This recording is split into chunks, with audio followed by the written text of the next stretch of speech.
Hello friends, welcome to sleepy classes. आज हम discuss करेंगे मुगल डायनेस्टी। मुगल डायनेस्टी को डिस्कस करने से पहले थोड़ा सा हमें आइडिया होना चाहिए दिल्ली सल्तनत से। अब देखिए, दिल्ली सल्तनत का जो टेन्योर था वो था 1206 टू 1526। और दिल्ली सल्तनत में 5 डायनेस्टीज़ ने रूल करा। स्लेव डायनेस्टी, उसके बाद खिलजी, देन तुगलक, सैयद और लास्ट में थे लोदीज। अब लोदीज को सप्रेस्ट करके मुगल डायनेस्टी या फिर मुगल इरा स्टार्ट होता है। और लोदीज के जो लास्ट रूलर थे इब्राहिम लोदी, इनको हराया था। बहुत ही फेमस बैटल है पानीपत का। फर्स्ट बैटल 1526 में लड़ा गया था बाबर और इब्राहिम लोदी के बीच में। और जहाँ पर इब्राहिम लोदी बैटल फील्ड में ही मारे जाते हैं और बाबर स्टार्ट करता है मुगल या फिर मुगल किंगडम या फिर मुगल एम्पायर। अब क्वेश्चन बहुत सारे हैं। बाबर कहाँ से आया था? अब एक क्वेश्चन आता है कि बाबर इंडिया में अटैक बेसिकली कब करने स्टार्ट कर रहे थे? 1519 टू 1525। और बाबर को किसने इनवाइट किया था कि आप इब्राहिम लोदी को आके हराइए? तो टॉपिक डिस्कस करने से पहले आप सबको हैप्पी रिपब्लिक डे। तो चलिए स्टार्ट करते हैं। सबसे पहले हम देखते हैं बाबर का जो जन्म है वो हुआ 1483 में फरगाना में। ऐसा नहीं है कि मुगल डायनेस्टी में सिर्फ बाबर ही इंपॉर्टेंट है। ये 6 रूलर्स हैं जहाँ से क्वेश्चन आते ही आते हैं। मेडिवल हिस्ट्री का सबसे इंपॉर्टेंट टॉपिक है आपका। बी से बाबर, एस से हुमायूं, अकबर, जहांगीर, शाहजहां, औरंगजेब या फिर इसको आलमगीर भी कहा जाता था। बादशाह, ये ट्रिक है, इसको याद रखना आपको। एक बिल्कुल लाइन वाइज याद रहेंगे कौन कौन से रूलर रूल करते थे मुगल डायनेस्टी में। बादशाह। चलिए, तो बाबर के बारे में आपको बता रहा था। 1483 में बाबर का जन्म होता है फरगाना में। और बाबर जो था उसके फादर थे उमर शेख मिर्ज़ा। ये रूल करते थे फरगाना में और ये बिलोंग करते थे तैमूर फैमिली से। इनकी जो मदर थी जिनका नाम था कुतुब मीनार बेग, ये बेसिकली बिलोंग करती थी चंगेज़ खान की फैमिली से। और मैंने जैसे कि आपको बताया शेख मिर्ज़ा फरगाना के रूलर थे। 1494 में शेख मिर्ज़ा की डेथ हो जाती है। जब शेख मिर्ज़ा की डेथ होती है तो बाबर सिर्फ 11 साल के होते हैं और ये फरगाना के रूलर बनते हैं। लेकिन इनके जो अंकल होते हैं वो फरगाना में इनको रूल नहीं करने देते, मतलब बेसिकली वहाँ से भगा देते हैं और फरगाना एरिया को कैप्चर कर लेते हैं। और बाबर काबुल में जाकर अपने आप को इस्टेब्लिश करता है, अपनी पावर को इस्टेब्लिश करता है 1504 में। अच्छा, कई बार वैसे डेट पूछी नहीं जाती, मैं बता देता हूँ। इसकी डेट आसान है, 14 फेब। बाबर का बर्थ कब हुआ था? 14 फेब। ये डेट हम वैसे भी नहीं बोलते और मैं भी नहीं बोलता, तो मैं आपको बता देता हूँ 1483। तो 1504 में जो बाबर है उसने अपने आप को इस्टेब्लिश किया काबुल में। और काबुल के साथ साथ उसने कौन सा एरिया जीता था? कंधार का। याद रखना है, दोनों एरिया इंपॉर्टेंट है।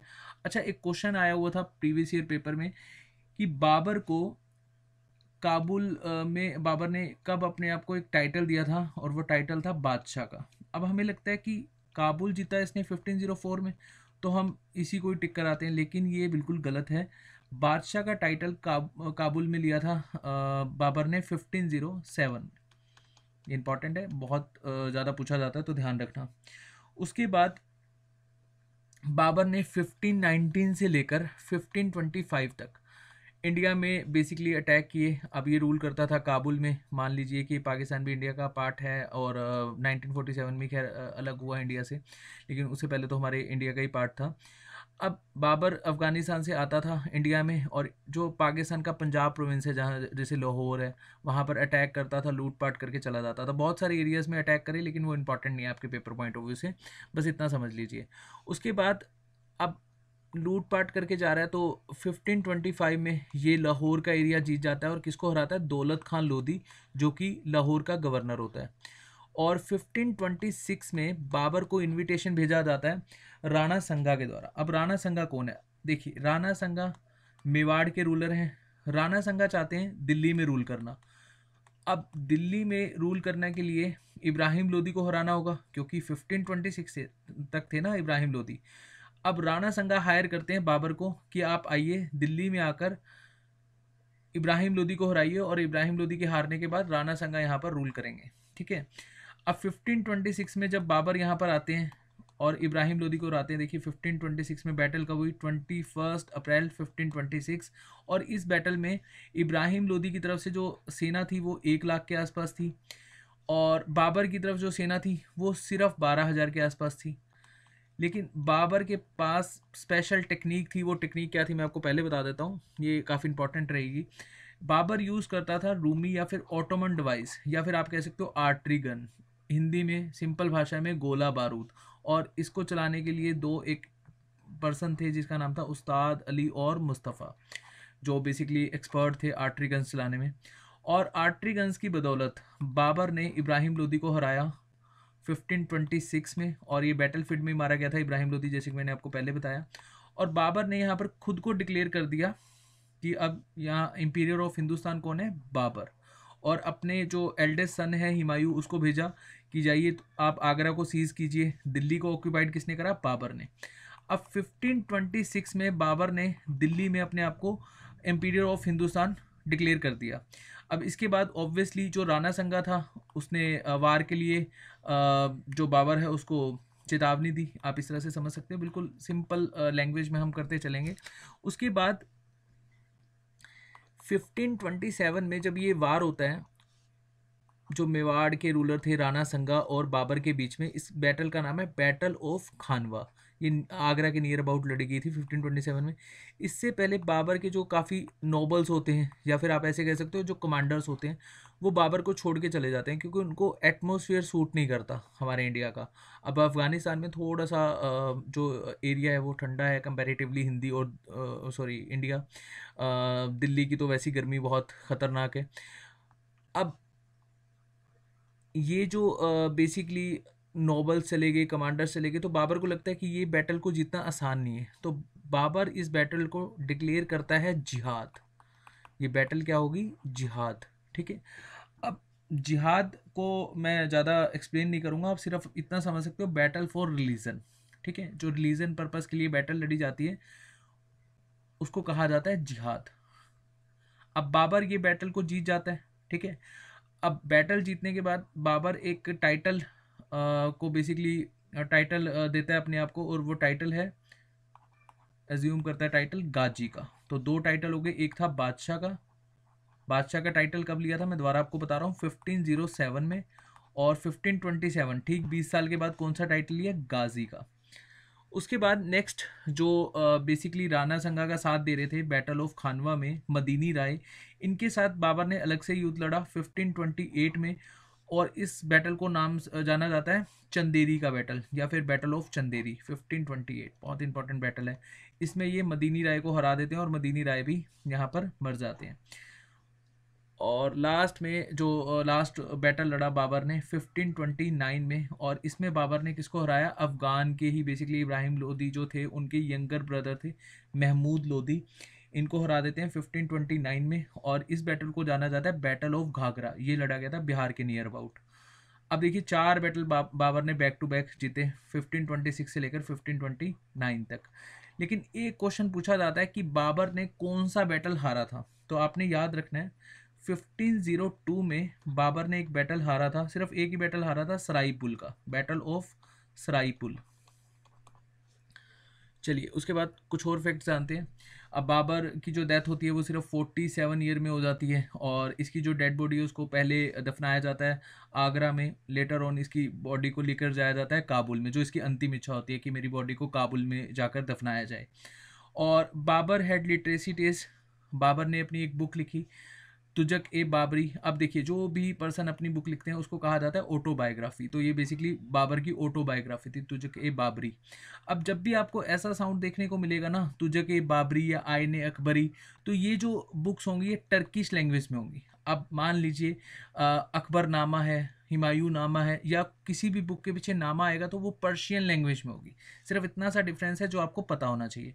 उसके बाद बाबर के जो एक गुरु थे, या फिर बाबर किसका डिवोटी था, किसको फॉलो करता था, नक्शबंदी या सूफी ख्वाजा उबाइदुल्ला को। ये बेसिकली बाबर के गुरु थे, ऐसे समझ सकते हो आप सिंपल भाषा में।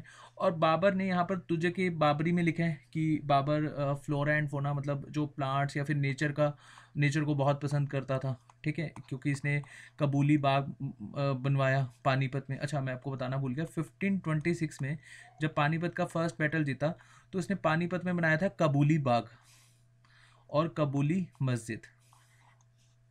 अच्छा कबूली मस्जिद से याद आया, जो अयोध्या में जो अभी रिसेंटली फैसला आया है, तो ये मैं आपको बता देता हूँ, 1528 में बनाई गई थी, जिसको अब अयोध्या में, अब आपको पता ही है, राम जी की जो जन्मभूमि है और फैसला भी फेवर में आया है। तो 1528 में ये जहाँ अयोध्या में मस्जिद किसने बनाई थी, तो याद रखना इनका नाम था मीर बाकी, बाबरी मॉस्क्यू, बाकी। तो बाबर से आपको इतने क्वेश्चन याद रखना फ्लोरा एंड फोना, और ये नेचर लवर थे और अल्कोहलिक थे, ये तुझे के बाबरी में हमें पता लगा, ठीक है। एंड सेकेंडली आपको पता है इन किसके डिवोटी थे, चलिए, और एक बैटल हारे थे सराइपुल। उसके बाद हम नेक्स्ट पढ़ेंगे, जो एल्डेस्ट सन है बाबर के, वो बन जाते हैं नेक्स्ट रूलर मुगल डायनेस्टी से, हुमायूं। अब देखिए हुमायूं का जो टेन्योर है यहाँ पर 1540, चलो मैं आपको बता देता हूँ। हुमायूं ने रूल स्टार्ट करा था 1532 1540, देन 1555 टू 1556। अब ये जो 15 साल का आपको गैप देखने को मिल रहा है, यहाँ पे बहुत सारे क्वेश्चन बनते हैं। यहाँ पर एक अलग डायनेस्टी आई थी जिसको आप लोग सूरी डायनेस्टी के नाम से जानते हो, ठीक है। शेर शाह सूरी बहुत इंपॉर्टेंट रूलर थे, तो पढ़ेंगे हम इनके बारे में भी। तो चलिए पहले हुमायूं के बारे में पढ़ते हैं। देखिए हुमायूं ऐसा स्ट्रॉन्ग नहीं थे, जितने बाबर स्ट्रॉन्गेस्ट रूलर थे उतने हुमायूं नहीं थे। अब हुमायूं को पता था कि वार ऑफ सक्सेशन हो सकता है, मतलब जो इनके भाई हैं कहीं वो लड़ाई करें इनसे कि भाई अब हम बनते हैं यहाँ के राजा, क्योंकि वार ऑफ सक्सेशन तो हमें देखने को मिला है, एंशियंट हिस्ट्री से हम लोग देखते आ रहे हैं वार ऑफ सक्सेशन।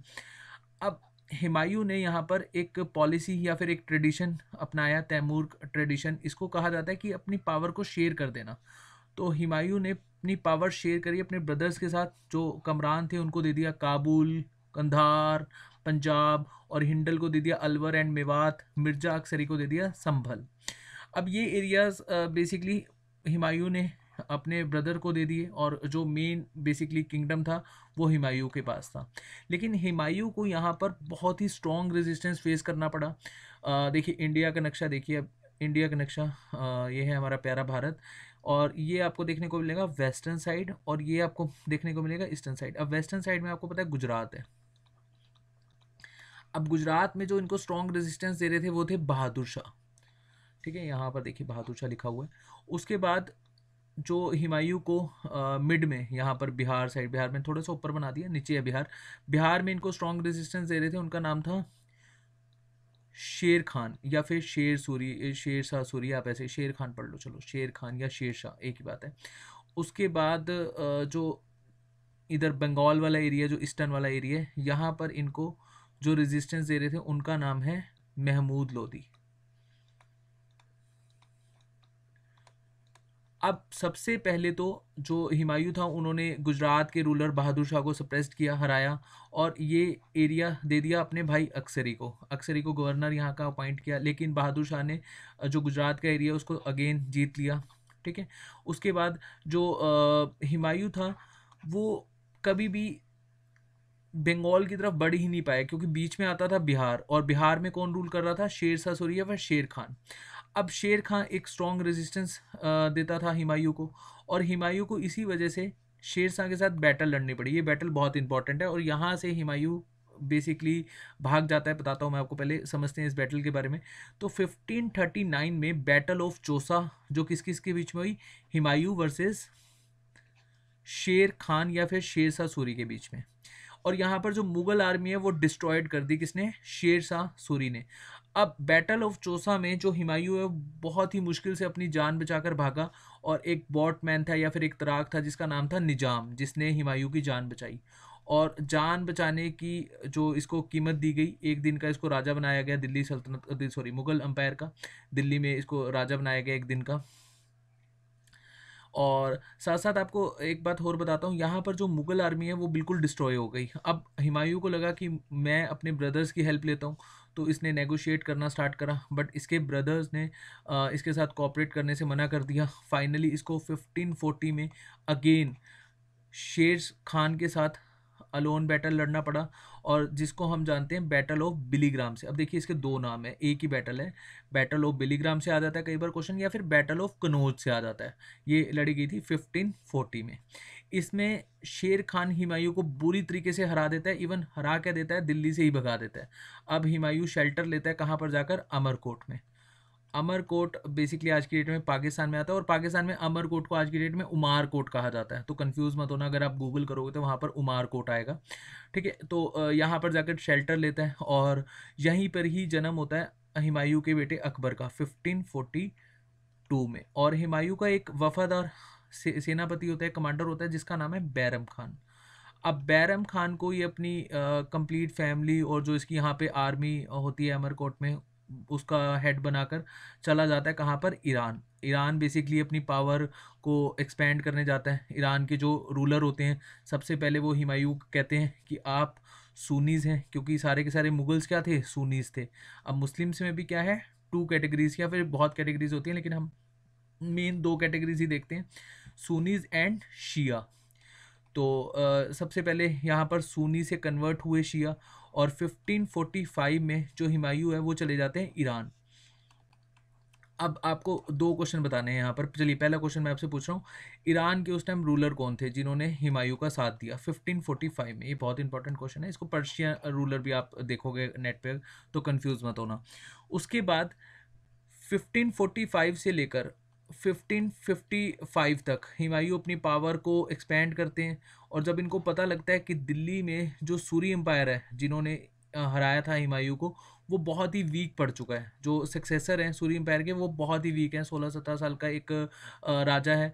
और तब हुमायूं अगेन 1555 में रीगेन करते हैं दिल्ली को, मतलब अपनी पावर को, मुगल एम्पायर को दोबारा से इस्टेब्लिश करते हैं दिल्ली में, और 1556 तक ये रूल करते हैं। ये मैं आपको बताऊंगा कि कैसे क्या हुआ। अभी के लिए हम सूरी एम्पायर को अच्छे से पढ़ेंगे, यहाँ से भी बहुत क्वेश्चन आते हैं। देखिए, सूरी एम्पायर चला सिर्फ 15 साल, 1540 से लेकर 1555। इसके फाउंडर थे शेर शाह।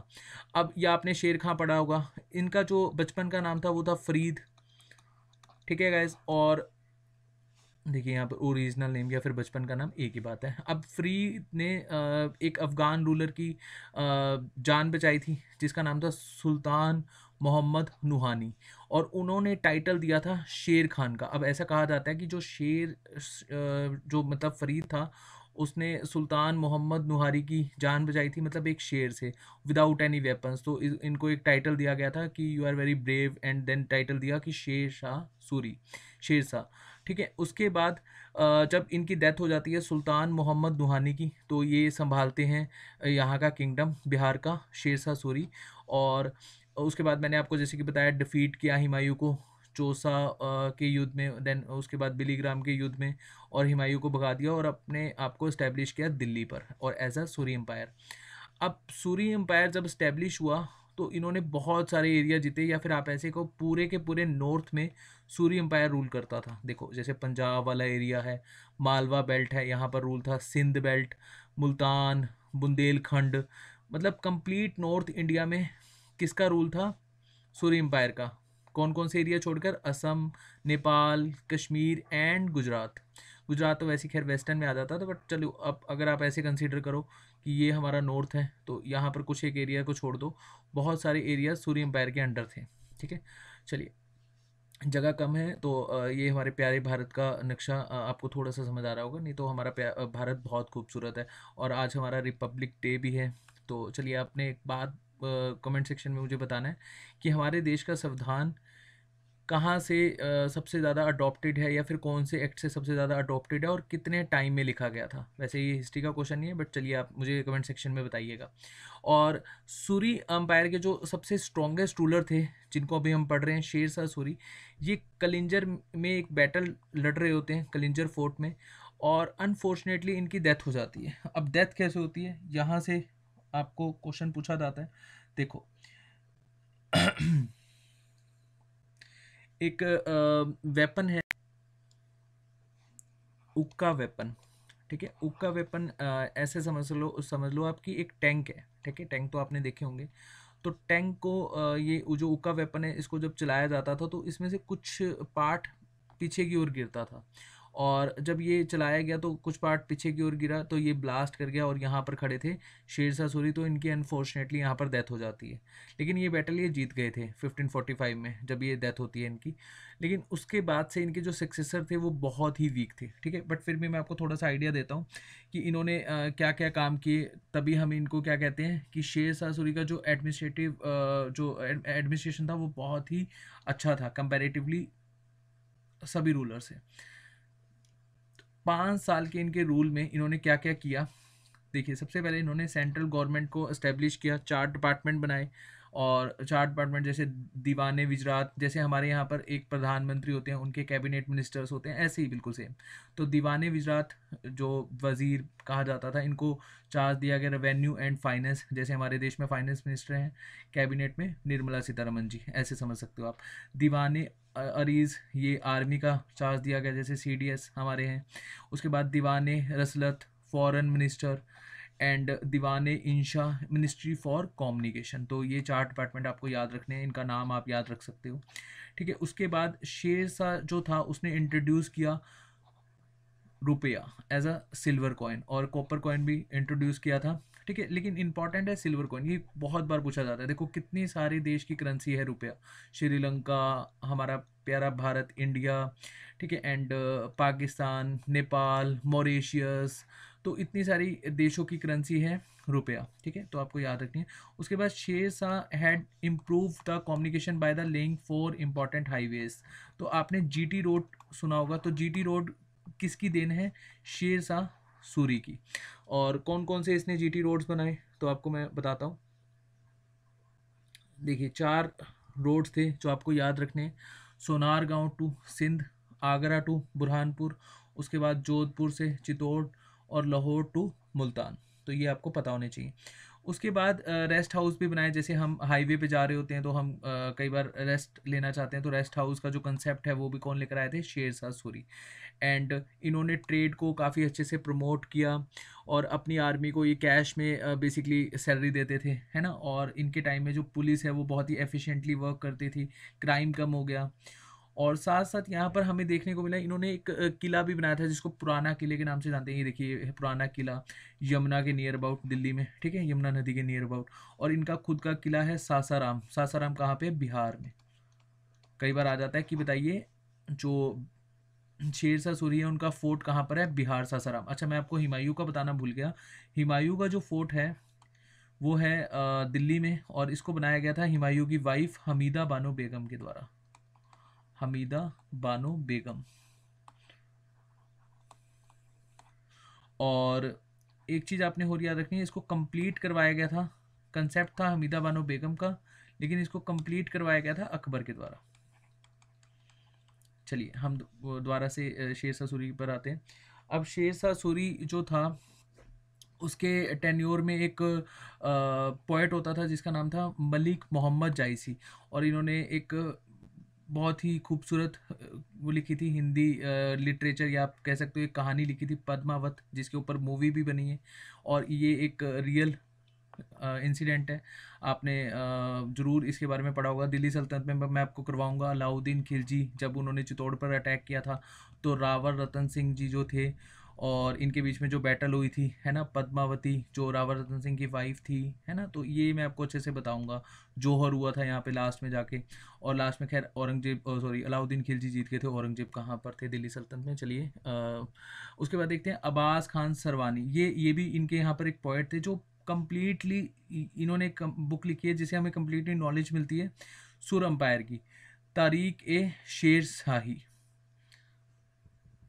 अब मैं आपको बता रहा था कि इनके जो सक्सेसर थे वो बहुत वीक थे, तो सक्सेसर देख लेते हैं। शेरशाह सूरी की जो डेथ हुई है वो 1545 में हुई है, और इनके जो सक्सेसर थे इस्लाम शाह सूरी। उसके बाद जो सेकंड नंबर पे आपने पढ़ना है उनका नाम था आदिल शाह सूरी, और जो थर्ड वन थे सिकंदर सूरी। अब जो सिकंदर सूरी थे ये बहुत ही कम एज में राजा बने, मान लीजिए 16-17 साल की उम्र में राजा बने। और जब हुमायूं को पता लगा कि दिल्ली की जो बेसिकली दिल्ली का थ्रोन है जो सूरी एम्पायर का, वो सिकंदर सूरी के पास है और ये बहुत ही वीक रूलर है। तो हुमायूं ने यहाँ पर दोबारा से अटैक किया और अपने जो मुग़ल किंगडम है उसको अगेन यहाँ पर इस्टेब्लिश किया। चलिए, हुमायूं से बहुत ही अब कम क्वेश्चन है जो मैं डिस्कस करूँगा, लेकिन इंपॉर्टेंट है। देखिए, हुमायूं ने यहाँ पर अपनी पावर को रीगेन किया 1555 में with the help of Bairam Khan, क्योंकि बैरम खान इसका सबसे वफादार सेनापति था, कमांडर इन चीफ। ठीक है, और सारे के सारे बैटल वैसे बैरम खान ही लड़ता था हुमायूं की तरफ से। ये बैटल भी इसने बैरम खान नहीं लड़ा था। ठीक है, अब ये मैं आपको बता चुका हूँ अकबर का जन्म हुआ। तो ये देखिए सबसे इम्पॉर्टेंट, ये जो हुमायूं है उसकी डेथ कैसे हुई। 1556 में ये स्टेयर केस से उतर रहा था, मतलब पौड़ियों से उतर रहा था अपनी खुद की लाइब्रेरी जिसका नाम है शेर मंडल। तो अचानक इसकी डेथ हो जाती है। सिर्फ 6 मंथ ही ये रूल कर पाया 1555 से लेकर 1556 में, और इसकी डेथ हो जाती है। अब डेथ जब होती है तो अकबर और बैरम खान ये एक रिवोल्ट को शांत करने के लिए गए होते हैं। पंजाब में एक एरिया है, आई थिंक कालानूर एरिया है, वहाँ पर ये रिवोल्ट हो रहा होता है मुगल्स के अगेंस्ट, और रिवोल्ट को शांत करने के लिए गए होते हैं। तो पता लगता है बैरम खान को कि हुमायूं की डेथ हो गई, तो बैरम खान यहाँ पर अकबर का बेसिकली राज्याभिषेक कर देता है, मतलब अकबर को किंग डिक्लेयर कर देता है मुगल डायनेस्टी का नेक्स्ट किंग। अब अकबर की जो एज है वो सिर्फ और सिर्फ 14 ईयर्स की होती है, क्योंकि अकबर का जन्म मैंने आपको बताया था 1542 में हुआ था अमरकोट में, जो आज की डेट में उमारकोट कहा जाता है। अब यहाँ पर कोई भी राजा अगर 18 साल का नहीं होता तो उसका एक गार्डनियर होता है। तो गार्डनियर कौन था इसका? बैरम खान। तो बैरम खान जब तक अकबर 18 साल का नहीं हुआ तो बैरम खान इसके कुछ इंपॉर्टेंट डिसीजन लेता था। अच्छा, चलिए हुमायूं से कुछ क्वेश्चंस पढ़ लेते हैं। हुमायूं पेंटिंग का बहुत मतलब पेंटिंग करने में बहुत इसको इंटरेस्ट था, पोएट्री लिखना, वो भी पर्शियन लैंग्वेज में। उसके बाद हुमायूं की एक सिस्टर थी जिन्होंने हुमायूं नामा लिखा। यहाँ पर आपको हुमायूं के बारे में कंप्लीट नॉलेज मिलेगी। उनका नाम था गुलबदन बेगम। चलिए, अब पढ़ेंगे हम अकबर के बारे में। अकबर का जन्म हुआ 15 अक्टूबर 1542 में, और अमरकोट में। ठीक है, अकबर जो था वो सिर्फ 14 साल की उम्र में राजा बना।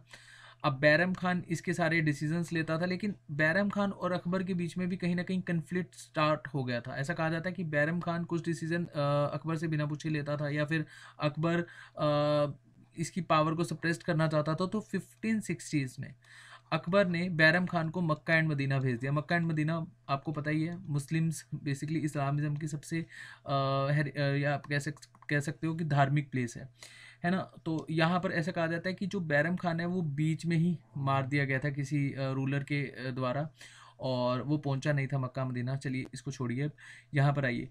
अब जो अकबर है उसको थ्रोन कैसे मिला? जैसे हमने पढ़ा ना कि जब ये कालानूर गया हुआ था रिवोल्ट को शांत करने के लिए, लेकिन यहाँ क्या हुआ, जो सूरी अंपायर का एक सेनापति था जिसका नाम था हेमू, या जिसको आप हेमचंद्र विक्रमादित्य के नाम से जानते हैं, इसने अपने आप को यहाँ पर राजा डिक्लेयर कर दिया 1556 में, मतलब एज ए किंग हुमायूं की डेथ के बाद। अकबर बाहर गया हुआ था तो इसका फ़ायदा उठाया हेमू ने। और समटाइम्स क्वेश्चन पूछ लिया जाता है कि लास्ट हिंदू रूलर कौन था, तो आपने याद रखना है हेमू। तो हेमू का युद्ध होता है अकबर के साथ 1556 में। ठीक है, उस टाइम अकबर सिर्फ 14 ईयर्स का ही था, और ये बैटल किसने लड़ा था? बैरम खान ने। और ये बैटल बैरम खान हेमचंद्र द्वितीय को हरा देता है। और ऐसा होता है कि मैं आपको कंप्लीट बताता हूँ कि हेमचंद्र द्वितीय की आंख में एक तीर लग जाता है, और उससे पहले 70% जो वार का जो बेसिकली रिजल्ट है वो हेमचंद्र द्वितीय के फेवर में होता है, मतलब ये हेमचंद्र द्वितीय बैटल जीत जाता है। लेकिन अचानक से एक तीर लगता है हेमचंद्र द्वितीय की आंख में, ये गिर जाता है, और इसकी सेना को लगता है कि हेमचंद्र द्वितीय घायल हो गया या फिर ये मर गया। तो इसकी सेना का जो कॉन्फिडेंस है वो गिर जाता है। और यहाँ पर जो बैरम खान है जो अकबर की तरफ से बैटल लड़ रहा था, वो इस चीज़ का फ़ायदा उठाकर ये बैटल को जीत जाता है। अब यहाँ से क्वेश्चन बहुत आते हैं, जैसे एक तो क्वेश्चन मैंने आपको बताया कि लास्ट हिंदू रूलर कौन था, तो आपने याद रखना है हेमचंद्र विक्रमादित्य। अब एक टाइटल है, जैसे मैंने आपको बाबर के टेन्योर में बताया था ना कि बादशाह टाइटल है, या फिर एक टाइटल इसने गाजी का लिया था, और गाजी का टाइटल दिल्ली सल्तनत में भी लिया था एक रूलर ने। मैं आपको बताऊंगा अच्छे से जब दिल्ली सल्तनत करवाऊंगा। अब यहाँ पर एक टाइटल है विक्रमादित्य। अब विक्रमादित्य सबसे पहले टाइटल लिया था चंद्रगुप्त सेकंड ने, जो गुप्ता डायनेस्टी के बहुत ही स्ट्रॉन्गेस्ट रूलर थे, समुद्रगुप्त के बाद आए थे। अब विक्रमादित्य टाइटल जो हेमचंद्र आदित्य ने लिया था, तो हेमचंद्र कौन से रूलर थे जिन्होंने विक्रमादित्य का टाइटल लिया था? तो याद रखना 15th रूलर। ये भी क्वेश्चन आपके पेपर में पूछा गया है, तो कितना डिटेल आपके पेपर में आजकल क्वेश्चंस आ रहे हैं, तो उसको लेकर एक ये जो स्टैटिक मैं आपको साथ साथ लिखवा रहा हूँ, ये नोट डाउन करते रहना, बहुत इंपॉर्टेंट है ये। उसके बाद सेकंड बैटल, जैसे पानीपत का फर्स्ट बैटल हुआ, ऐसी सेकंड बैटल किसके फेवर में जाता है? अकबर के फेवर में, और यहाँ पर हेमचंद्र आदित्य मारा जाता है। चलिए, उसके बाद मक्का मदीना चला गया था बैरम खान, और अकबर के 18 ईयर्स कंप्लीट हो जाते हैं। और अकबर किस तरह की यहाँ पर पॉलिसी लेकर आता है? ये एक फ्रेंडशिप की पॉलिसी लेकर आता है, मतलब जो राजपूत रूलर्स हैं उनके सामने ये फ्रेंडशिप पॉलिसी रखता है, मतलब बेनिफिशियल ये होता है मुगल्स और राजपूत दोनों के लिए, ठीक है। उसके साथ ये अलायंसेस करता है हिंदू रूलर्स के साथ अपने आप को एक्सपेंड करने के लिए। और यहाँ पर जो अकबर की राजपूत पॉलिसी है वो बहुत ही टॉलरेबल है अगर हम देखें हिंदू रिलीजन के प्रति।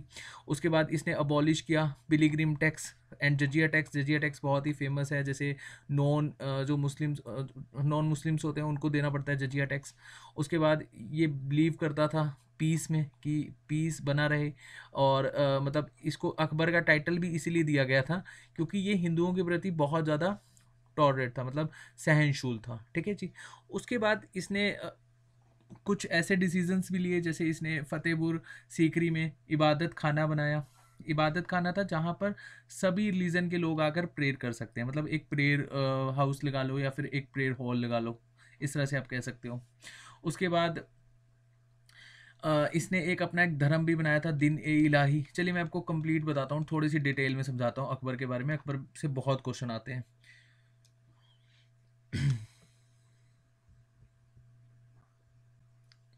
अकबर ने स्लेवरी को कब प्रोहिबिट किया था, मतलब कब हटाया था? 1562 में। उसके बाद एक क्वेश्चन पूछा जाता है 1563 में इसने सती प्रथा को हटाया। सती प्रथा, यहाँ पर इसने स्लेवरी को हटा दिया, जो स्लेव बनाकर रखते थे बेसिकली। उसके बाद 1564 में इसने जजिया एंड पिलिग्रिम्स टैक्स हटा दिया, जो यात्रियों को देना पड़ता था जो अपने धार्मिक स्थलों पे जाते थे। जजिया मैं आपको बता ही चुका हूँ। उसके बाद after all this provision the people of his rain gave him the title of Akbar, जैसे कि मैंने अभी आपको बताया। एंड साथ साथ आपको ये पता होना चाहिए कि अकबर चाहता था गुजरात का एरिया जीतना, ठीक है। गुजरात के एरिया कब इसने जीता? 1572 में। जब इसने गुजरात का एरिया जीता उसके बाद इसने बुलंद दरवाजा बनाया, जो फतेहपुर सीकरी का आप ऐसे कह सकते हो गेट है। ही बिल्ड अ बुलंद दरवाजा, जो फतेहपुर सीकरी, इसने एक न्यू सिटी बनाई थी नियर अबाउट आगरा, उसका मेन गेट है फतेहपुर सीकरी का। इबादत खाना, एक इसने ड्रीम ऑफ स्टोन्स बनाया था। पंचमहल, याद रखना पंचमहल किसने बनाया था? ये आर्ट एंड कल्चर का एक बहुत इंपॉर्टेंट क्वेश्चन है। पंचमहल जिसको कहा जाता है ड्रीम ऑफ स्टोन्स, ये भी अकबर ने बनाया था। उसके बाद मरियम महल, ये भी अकबर ने बनाया था। And then tomb of Salim Chishti, ये सलीम चिश्ती को बहुत ज़्यादा मानता था। जो सलीम चिश्ती थे वो एक सूफी संत थे। सलीम चिश्ती की दरगाह भी है फतेहपुर सीकरी में, आप जा सकते हो, आज भी दरगाह है और लोग बहुत ज़्यादा वहाँ पर जाते हैं। एंड उसके बाद इसने अपनी कैपिटल को अगेन शिफ्ट किया, पहले ये आगरा से फतेहपुर सीकरी ले गया, फिर फतेहपुर से फिर आगरा ले गया। तो आप ध्यान रखना कि आगरा से अगर क्वेश्चन आए कि अकबर ने अपनी कैपिटल को कहाँ शिफ्ट करा था, फतेहपुर सीकरी में।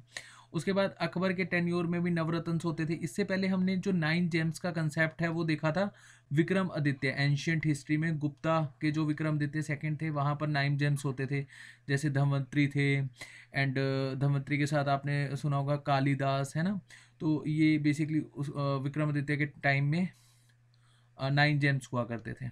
और अकबर के 9 जेम्स हम देखते हैं। अब्दुल फैज़ल, अब्दुल फैज़ल पोएट हैं, और फैज़ी, ये भी अब्दुल फैज़ल के भाई हैं, ये भी बेसिकली हिस्टोरियन या फिर पोएट हैं। तानसेन ग्रेटेस्ट म्यूजिशियन, इसके इनके बारे में तो आपको पता होगा।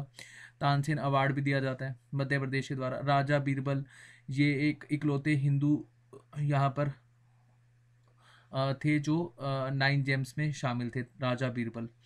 और राजा टोडरमल जो कि फाइनेंस मिनिस्टर संभालते थे। ठीक है, वैसे टोडरमल नहीं, एक अकेले नहीं थे। ये क्वेश्चन आता है कि अकेले हिंदू कौन थे जिन्होंने दिन ए इलाही अपनाया था। सॉरी, यहाँ पर मैं थोड़ा सा कंफ्यूज हो गया। दिन ए इलाही अपनाने वाले अकेले हिंदू कौन थे? राजा बीरबल।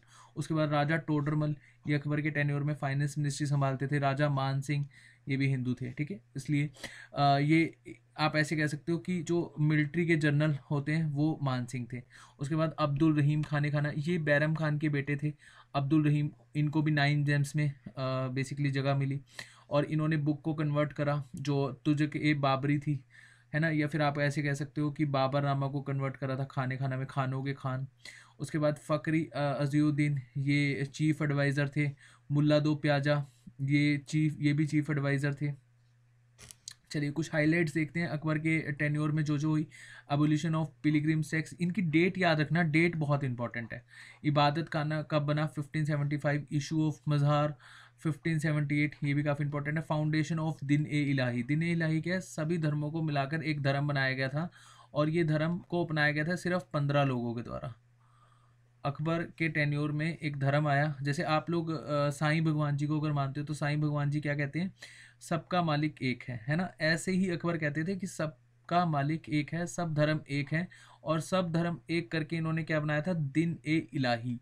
और ये दिन इलाही को मानने वाले थे सिर्फ 15 लोग। ये क्वेश्चन भी पूछ लिया जाता है। और एक थे हिंदू जिन्होंने दिन ए इलाही को माना था, उनका नाम था राजा बीरबल। और ban on killing animals on certain day 1583 में इन्होंने कुछ दिन के लिए, मतलब हफ्ते में कुछ दिन के लिए किलिंग एनिमल्स पर भी बैन लगाया था।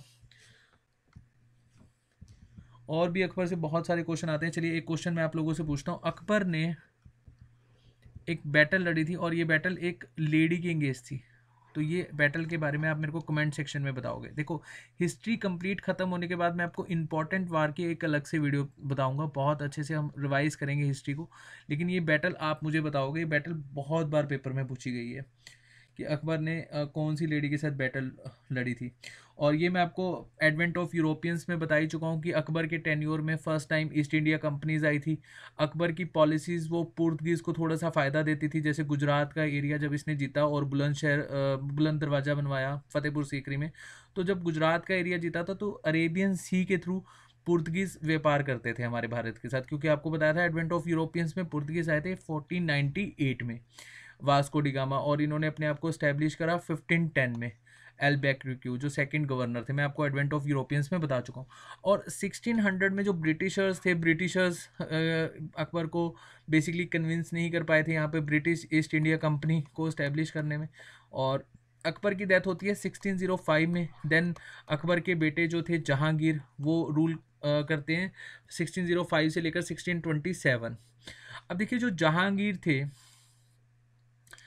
ये इन्होंने गुरु अर्जुन देव जो 5th सिख गुरु थे, इनको बेसिकली जहांगीर के द्वारा बीहेडेड किया गया था। ये काफ़ी इंपॉर्टेंट क्वेश्चन है। अच्छा, सिख गुरु के बारे में मैं आपको अलग से बताऊंगा। सिखिज़म जो रिलीजन वाला टॉपिक होगा उसमें मैं आपको सभी के सभी गुरुज के बारे में बताऊंगा, तो वहाँ ये कवर हो जाएगा कि कौन से गुरु को किस राजा के द्वारा बेसिकली मारा गया था। ठीक है, तो ये आपको बताऊंगा मैं। और ऐसा नहीं है कि कोई आपको, चलो मैं एक क्वेश्चन पूछता हूँ। सेकेंड गुरु जी जो थे, उनके फॉलोवर कौन थे? ये क्वेश्चन आपको बताना है, वो भी मुगल्स में से ही थे। चलिए उसके बाद आगे चलते हैं, इंपॉर्टेंट इवेंट देखते हैं। यहाँ पर जहांगीर जो हैं वो शादी करते हैं 1611 में मेहरुनिसा से। मेहरुनिसा जो कि नूरजहाँ पूरी की पूरी मुगल हिस्ट्री में सबसे खूबसूरत लेडी थी, एंड इसीलिए इनको टाइटल दिया गया था लाइट ऑफ वर्ल्ड या फिर पातशाह बेगम। पातशाह बेगम। और जो नूरजहाँ हैं, इनके फादर थे इत्मादुल्ला। इनका एक बेसिकली किला भी बनाया गया था आगरा में। इसके बारे में मैं आपको बताऊंगा। जब जहांगीर के जो बेटे थे शाहजहां, उनको औरंगजेब ने कैप्चर करा था इन्हीं के ही फोर्ट में। और लास्ट टाइम 1666 में जब औरंगजेब ने जो लास्ट विश पूरी करी थी शाहजहां की, ताजमहल दिखाया था, वो इन्हीं के फोर्ट से दिखाया था। चलिए उसके बाद आगे देखते हैं। नूरजहाँ जो थे वो पूरी की पूरी मुगल का जो टेन्योर है, जो जहांगीर का टेन्योर है, इसमें काफ़ी डिसीजन बेसिकली नूरजहाँ ही लेते थे। ठीक है जी। उसके बाद अब क्वेश्चन आ जाता है कि मेहरुनिसा जो थी वो किसकी वाइफ थी पहले, तो ये आपको मैं बता देता हूँ। इनकी शादी हो रखी थी अली कुली बेग से। अली कुली बेग शेर अफगान थे, और यहाँ पर जो बेसिकली जहांगीर हैं वो चाहते थे मेहरुनिसा या फिर नूरजहां से शादी करना, तो ये अली कुली बेग को मार देते हैं और शादी कर लेते हैं आपस में। कई बार क्वेश्चन आ जाता है तो आपने याद रखना है। ग्यास बेग जिनके बारे में मैं आपको ऑलरेडी बता चुका हूँ, इतमादुल्लाह जो इनके फादर हैं ग्यास बेग, जिनका बेसिकली आगरा में एक फोर्ट भी है। उसके बाद 1606 में जो जहांगीर हैं उनके बेटे ने रिवोल्ट करा, रिवोल्ट ऑफ खुसरो, बहुत ही फेमस है खुसरो का रिवोल्ट। और जो खुसरो थे वो उन्होंने किसकी हेल्प ली थी इस रिवोल्ट में? अर्जुन देव जी को, तभी इन्होंने अर्जुन देव जी को बीहेडेड किया था। ठीक है, ये आपको थोड़ा सा फैक्ट मैं आपको बता देता हूँ यहाँ पर।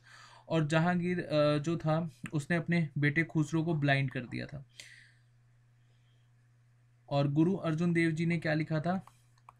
गुरु ग्रंथ साहिब। गुरु ग्रंथ साहिब जो फर्स्ट टाइम लिखा गया था वो किसके द्वारा लिखा गया था? गुरु अर्जुन देव जी के द्वारा। 1608 में जहांगीर के टेन्योर में आए थे विलियम हॉकिंस।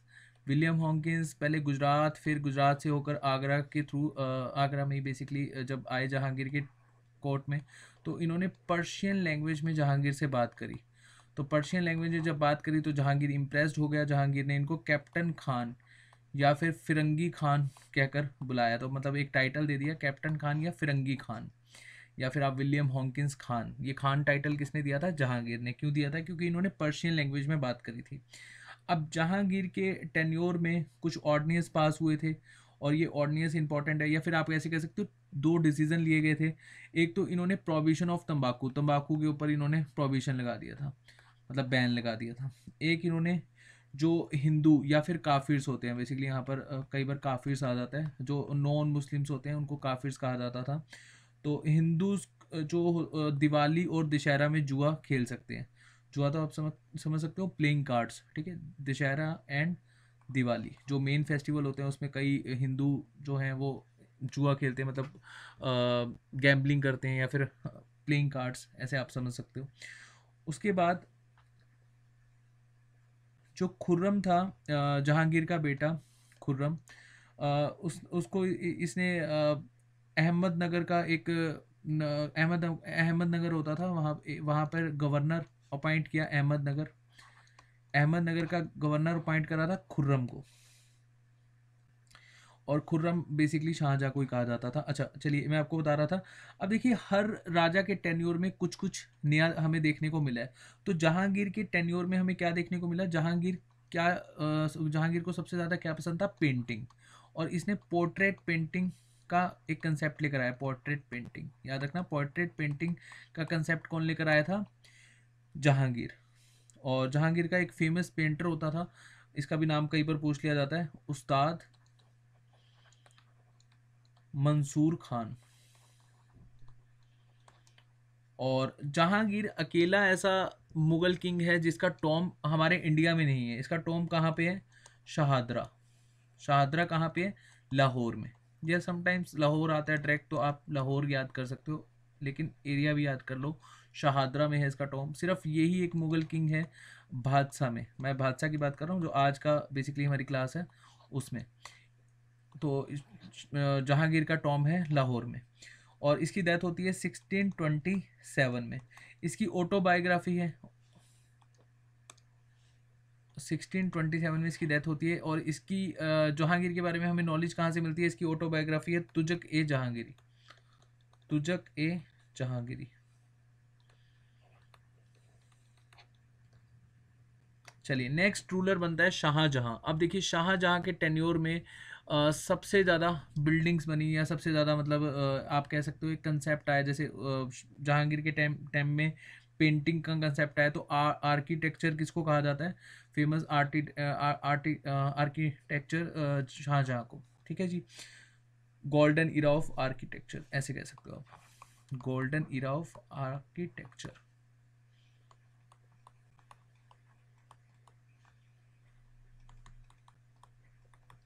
चलिए, चाइल्डहुड नेम था इसका खुर्रम, जैसे कि मैंने आपको बताया। शाहजहाँ का जो पीरियड था वो गोल्डन ईरा था, और शाहजहाँ ने मुमताज़ के साथ, मुमताज़ महल शेख, या इसका ओरिजिनल नाम मैं आपको बता देता हूँ, अर्जुमंद बानो बेगम, इनके साथ शादी करी। अब देखिए, अर्जुमंद बानो बेगम जो थी, 14 चाइल्ड की डिलीवरी के ड्यूरेशन में इनकी डेथ हो जाती है। अब 14 चाइल्ड वैसे पूछा नहीं जाता, मैं आपको बता देता हूँ। एक तो इनमें से दारा शिको भी थे, ठीक है, और एक इसमें से मतलब इनके औरंगजेब भी थे बेटे, और इनकी ना 3 बेटियां होती थी शाहजहाँ की। 3 में से आपको एक का नाम याद रखना है, जहाँ आरा, जहाँ आरा, ठीक है। एक इनकी बेटी का नाम गोहर आरा था, एक का रोशन आरा था। वैसे तो आसान ही है, आप कर सकते हो, बट पूछा नहीं जाएगा। जहान आरा इंपॉर्टेंट है, इसका मैं आपको बताऊंगा, यहाँ से क्वेश्चन आ जाता है कई बार। रोशन आरा, तीसरा मैं लिख देता हूँ अगर आपको लिखना है तो, गोहर आरा। अब देखिए, यहाँ पर जो मुमताज थी, उनकी डेथ के बाद जहांगीर ने उनके नाम पर ताजमहल बनाया। ताजमहल को बनने में कितना समय लगा? 1631 में ये स्टार्ट हुआ और 1653 में कंप्लीट हुआ। तो अप्रोक्स आप देख सकते हो लगभग कितना टाइम लग गया, 22 साल, और कोस्ट आई 5 करोड़, ठीक है। और इसके लिए इन्होंने वाइट मार्बल्स का यूज़ किया था, और वाइट मार्बल्स कई बार पूछ लिया जाता है कि वाइट मार्बल्स कहाँ से एक्सपोर्ट करे गए थे, तो आपने याद रखना है मकराना राजस्थान, मकराना राजस्थान। अच्छा, इससे पहले क्या वाइट मार्बल्स का यूज़ नहीं किया गया था? किया गया था, तो पहले भी बहुत बार यूज़ हुआ है वाइट मार्बल्स का, लेकिन यहाँ पर एक गोल्डन ईरा था जो जिसको जिसमें वाइट मार्बल्स का बहुत ज़्यादा यूज़ किया गया था। अच्छा, डिज़ाइनर कौन थे जिन्होंने ताजमहल को बनाया था? उस्ताद अहमद लाहौरी, और जो चीफ कंस्ट्रक्टर थे उनका नाम था उस्ताद ईसा।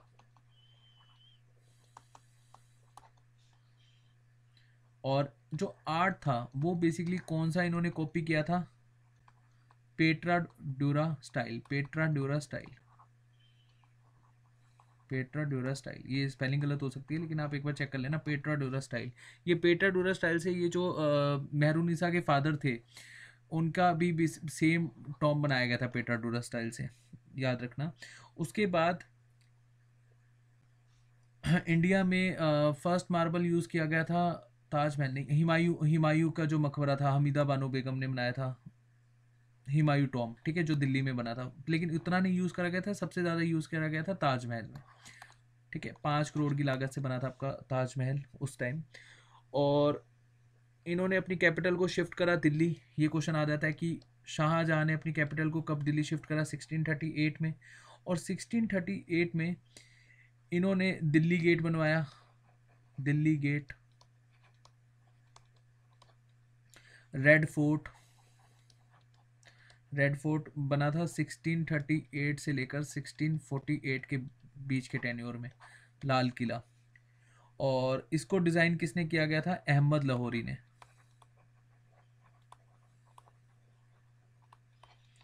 और बहुत सारे मॉस्क्यूज बनवाए, जैसे कि जामा मस्जिद, दिल्ली गेट मैं ऑलरेडी बता चुका हूँ, Ajmeri gate, Kashmiri gate, Lahori gate. और ये इंडिया के बिगेस्ट मॉस्क्यू हैं। दिल्ली गेट, अजमेरी गेट मैं लिख देता हूँ, अजमेरी गेट, दिल्ली गेट मैंने लिख दिया।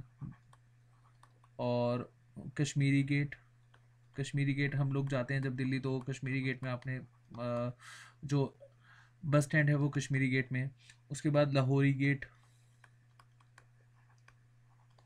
अब देखिए, वर्ल्ड के अगर आपसे क्वेश्चन पूछा जाए कि वर्ल्ड के सबसे बिगेस्ट मॉस्क्यूज कौन से हैं, तो मक्का मदीना, मक्का मदीना, अल हरम, अल हरम जो कि मक्का में है। बता देता हूँ, आपको थोड़ा सा नॉलेज होनी चाहिए।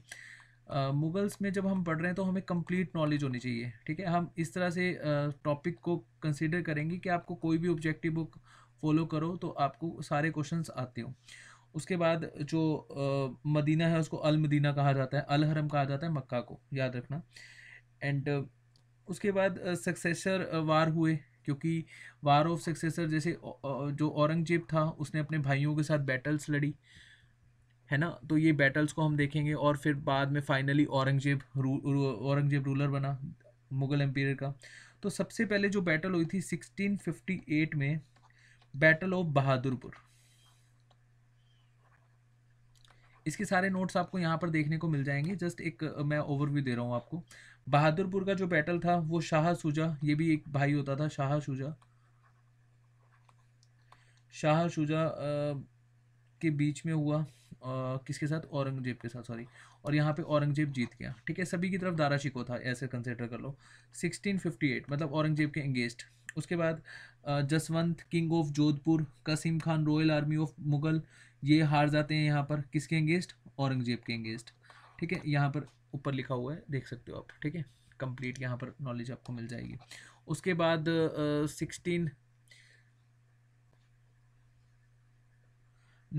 1659 में battle of Allahabad, battle of Allahabad, और यहाँ पर औरंगजेब जो था वो जीत जाता है किसके एंगेस्ट, शाह शुजा के एंगेस्ट। शाह शुजा यहाँ पर मारा जाता है। अब सबसे इंपॉर्टेंट जो बैटल आपको याद रखनी है वो है बैटल ऑफ देवराई, और ये बैटल होती है औरंगजेब वर्सेस दारा शिकोह। अब देखिए दारा शिकोह जो था, जो शाहजहां था, वो बेसिकली चाहता था कि दारा शिकोह राजा बने, क्योंकि दारा शिकोह एक सेकुलर था, मतलब ये एक इसकी जो पॉलिसी थी वो हिंदुओं के प्रति बहुत ज़्यादा सहनशील थी, मतलब टॉलरेंस की नीति ये फॉलो करता था हिंदुओं के प्रति। लेकिन औरंगजेब को ये राजा नहीं बनाना चाहता था शाहजहां। अब औरंगजेब ने वार ऑफ सक्सेशन लड़ा अपने लिए कि मैं यहाँ का राजा बनना चाहता हूँ। तो दारा शिकोह यहाँ पर बेसिकली बिल्कुल सप्रेस्ड हो गया था देवराई की बैटल में, और फाइनली औरंगजेब ने अपने आप को एज अ किंग डिक्लेयर कर दिया 1658 या फिर 1659 में। वैसे इसने जब शाह शुजा को मारा था 1658 में, तब इसने फर्स्ट टाइम अपने आप को एज अ किंग मान लिया था।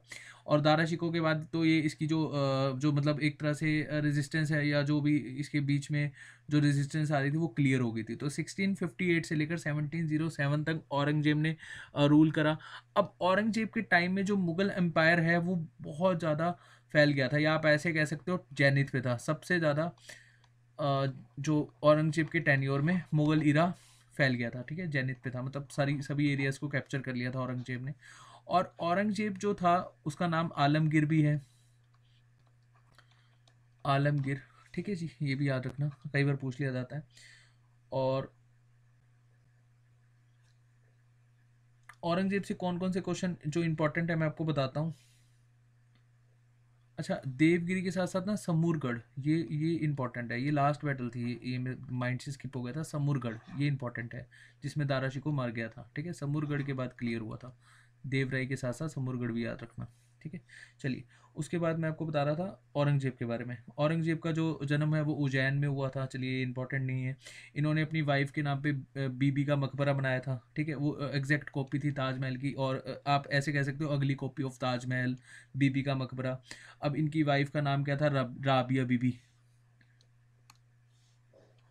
राबिया बीबी। इन्होंने बिल्कुल एग्जैक्ट कॉपी की थी, लेकिन वो बहुत ही अगली कॉपी थी, मतलब बेकार कॉपी थी कंपैरेटिवली। ताजमहल तो बहुत खूबसूरत है, राबिया बीबी का जो बीबी का मकबरा बनाया गया था औरंगजेब के द्वारा। उसके बाद औरंगजेब का जो आपको फोर्ट देखने को मिलेगा या फिर किला देखने को मिलेगा वो है औरंगाबाद महाराष्ट्र में। और औरंगजेब ने तंबाकू एंड लिक्वर को बैन करवा दिया।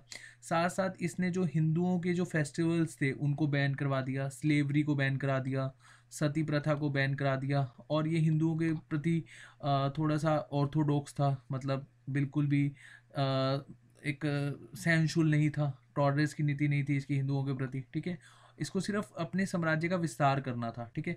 इसने जो पेंटिंग होती थी साम्राज्य में वो बंद करवा दी, जो डांस परफॉर्म किए जाते थे वो बंद करवा दिए, स्लेवरी, सती एंड जो मैंने आपको बताया रिसेंटली, तंबाकू, लिक्वर। उसके साथ साथ पिलीग्रिम टैक्स इसने दोबारा से इम्पोज करा, एंड उसके बाद इसने जजिया टैक्स भी इम्पोज कर दिया अगेन। और इसके अगेंस्ट जो एक बैटल हुई थी, शिवाजी ने अटैक करा था मुगल पोर्ट पर या मुगल फोर्ट्स पर। तो औरंगजेब ने जय सिंह को भेजा, जय सिंह ने शिवाजी को सप्रेस्ड किया। और जय सिंह के बाद शिवाजी ने एक ट्रीटी भी साइन करी थी, ट्रीटी ऑफ पुरंदर। ये बहुत इंपॉर्टेंट है, ट्रीटी ऑफ पुरंदर, यहाँ से क्वेश्चन आ जाता है। उसके बाद जो जय सिंह थे, जय सिंह ने, आपको पता है एक जंतर मंत्र हम बहुत ज़्यादा सुनते हैं, जैसे सन क्लोक, एग्जैक्टली सन क्लोक, और जो एक तरह से आप जिसको जंतर मंत्र कहते हो, ये किसने बनाया था जंतर मंतर, बहुत ही फेमस है, जय सिंह ने। ये कहाँ पे है जंतर मंतर, दिल्ली और जयपुर में, दिल्ली एंड जयपुर, याद रखना। उसके बाद जयपुर सिटी, ये बेसिकली जय सिंह के नाम से ही जय सिंह के नाम से ही पड़ी थी। उसके बाद 1668 में इसने सभी के सभी हिंदू फेस्टिवल्स बैन करवा दिए, और सॉरी उसके बाद इसने मुहर्रम, जो एक फेस्टिवल होता है मुस्लिम्स का, वो बैन करवा दिया। मुहर्रम जिसमें मुस्लिम्स अपने आप को सजा देते हैं, है ना, तो वो बैन करवा दिया। और साथ साथ इसने ना एक अपनी खुद की कुरान, खुद की मतलब खुद की रिटर्न कुरान लॉन्च करी, इसलिए इसको जिंदा पीर भी कहा जाता था, ठीक है। और ऐसा कहा जाता है कि जो औरंगजेब है वो फालतू खर्चे नहीं करता था अपने पूरे के पूरे एम्पायर में, और अपने फादर को इसने इसी वजह से कैप्चर किया था। अच्छा, फादर के बारे में मैं आपको बताना भूल गया, 1666 में जो इसके फादर हैं शाहजहाँ, वो उन्होंने लास्ट सांसें से ली, और मैंने आपको तीन इसकी सिस्टर बताई थी, उनका नाम था जहां आरा, रोशन आरा, गौहर आरा। तो जो शाहजहाँ के शाहजहाँ की डेथ तक 1658 से लेकर 1666 तक शाहजहाँ के साथ थी, उनका नाम था जहां आरा या जहां आरा, याद रखना है, कई बार क्वेश्चन पूछ लिया जाता है। और औरंगजेब ने लास्ट विश पूरी करी थी, इनको ताजमहल दिखाया था, और ताजमहल कहाँ दिखाया था, मेहरुनिसा के फादर के फोर्ट से, ठीक है। चलिए, अच्छा, तो जिंदा पीर के बारे में मैं आपको बता रहा था। जिंदा पीर कहा जाता था क्योंकि अपनी कुरान की कॉपी लिखकर ये सेल करते थे और उसी से अपना खर्चा चलाते थे, और फालतू के इन्होंने सभी खर्चे जो अपने अंपायर में होते थे उसको बंद कर दिया था। चलिए, उसके बाद देखते हैं औरंगजेब से। औरंगजेब से इन्होंने जो बंगला साहिब गुरुद्वारा है दिल्ली में, बंगला साहिब गुरुद्वारा, ये बेसिकली हर किशन जी की एडवाइस से बना था, ठीक है। लेकिन यहाँ पर आपको जो 1679 में औरंगजेब ने जब जजिया टैक्स अप्लाई करा, और मैं आपको एक चीज़ बता रहा था, मेरे माइंड से स्किप हो गई, 1675 में, सॉरी 1675 में औरंगजेब ने 9 सिख गुरु को बीहेडेड किया था, ठीक है, याद रखना। जहाँ पर शीश गिरा था गुरु जी का, वहाँ पर शीशगंज गुरुद्वारा है, और वे वेयर ही किल्ड, और वहाँ पर है रखबगंज गुरुद्वारा, रखबगंज गुरुद्वारा। ये दोनों गुरुद्वारा कहाँ पर है, दिल्ली में, रखबगंज और शीशगंज गुरुद्वारा, ठीक है, जब गुरु तेग बहादुर जी को बिहेडेड किया था औरंगजेब ने।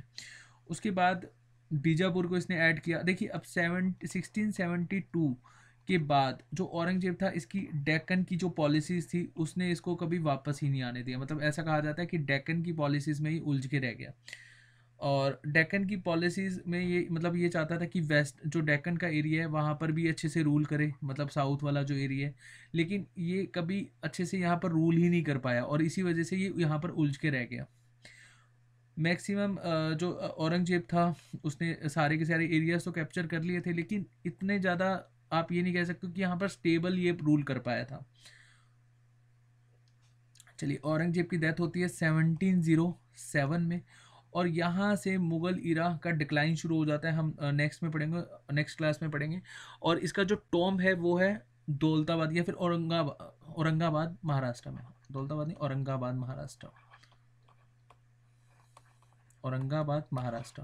तो ये औरंगजेब से रिलेटेड कुछ क्वेश्चन थे। जितना मैंने आपको फैक्ट्स यहाँ पर लिखवाए हैं, सभी की सभी चीज़ें यहाँ पर ऑलरेडी लिखी हुई हैं, और कुछ चीज़ें अगर नहीं लिखी होंगी तो आपने साथ साथ यहाँ पर लिख लेनी है। ये नोट्स आपको मिल जाएंगे हमारे टेलीग्राम की चैनल पर, और टेलीग्राम का चैनल आपको मिले, टेलीग्राम के चैनल का जो लिंक है वो आपको मिलेगा ठीक वीडियो के नीचे। तो चलिए guys, thank you so much, और होपफुली आपको ये सेशन अच्छा लगा होगा। थोड़ा सा सेशन लंबा जरूर है, लेकिन इस सेशन को अच्छे से देखिएगा, अच्छे से नोट्स बनाइएगा। और जो नेक्स्ट सेशन है आपका मुगल्स का डिक्लाइन, वो मॉडर्न हिस्ट्री का सबसे अच्छा चैप्टर है, क्योंकि यहाँ से हम लोगों को पता लगता है जो एडवेंट ऑफ यूरोपियंस है, मतलब यूरोपियंस का हमारे भारत में आगमन हुआ, 4 कंपनीज जो बेसिकली चाहती थी इंडिया में रूल करना, लेकिन फाइनली ब्रिटिशर्स यहाँ पर सक्सेसफुल हुए, तो इसके बारे में हमें पता लगता है। जैसे फारूक सिहार के बाद ब्रिटिशर्स को एक अपर हैंड मिल गया, तो मैंने आपको एडवेंट ऑफ यूरोपियंस में ऐसे बताया था अच्छे से कि फारूक सिहार ने यहाँ पर इनको मैग्ना कार्टा जिसको हम कहते हैं, या टैक्स फ्री एक तरह से दे दिया था, 3000 में 3 एरियाज दे दिए थे।